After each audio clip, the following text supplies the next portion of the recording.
we like to be in our ivory towers, right? Why do I need to look on the other side when I'm so happy in my ivory tower? So what comes in the way, right?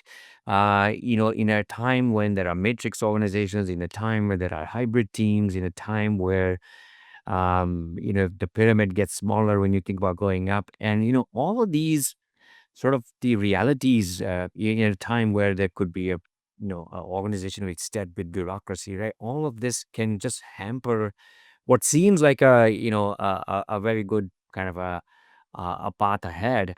And what impact would this have on Gen Z? So let's look at this, okay? The way I'd like to look at it is there's a clear role that the organization has towards its employees, whether they're Gen Z or any of those people. That means what is the manager's role in this entire thing?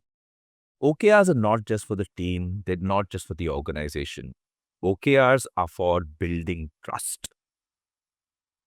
So that's the basis of answering that question. And hence it's moving from um, you know, But do you find resistance in this process?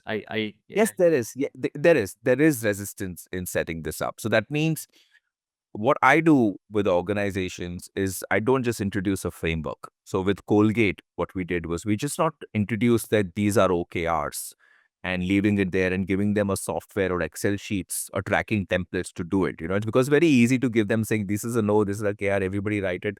Now put it on the dashboard.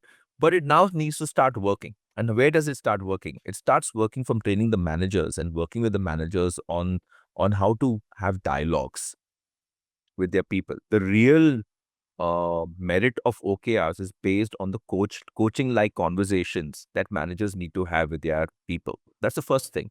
Because see, people are saying what their goals are going to be. People are stretching.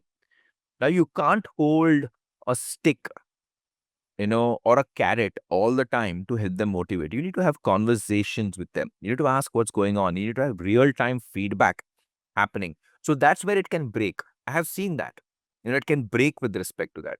Where it also possibly breaks is the fact that it also becomes a little bit overwhelming for organizations who are not geared up for something like this.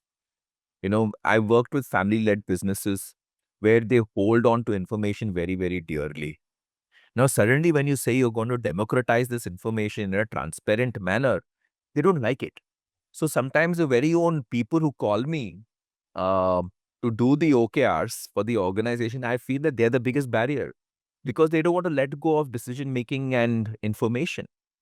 And then that becomes counterintuitive because then we see the employee saying we love it, uh, but we see the managers and the senior leaders not being able to provide that kind of liberty to make those decisions or the right kind of resources and information to make that decisions as well. So, and the other piece where it also fails is when it becomes too administrative as a process. That means there's goal policing versus what needs to happen is goal coaching, right? So I come back to coaching. So policing happens. Have you checked in? Why haven't you written your OKRs? And then people start losing interest and saying, oh my God, not this administrative HR process once again, right? So it needs to turn from that into people saying, oh, I need to know what my score is. I need to know what everybody is up to. Hence, let's put in our OKRs. Let's tell everybody what our goals are, what our challenges are. It should be a space where people can claim success or claim failure also as well and say we're not able to succeed. So that's what we need to move it to.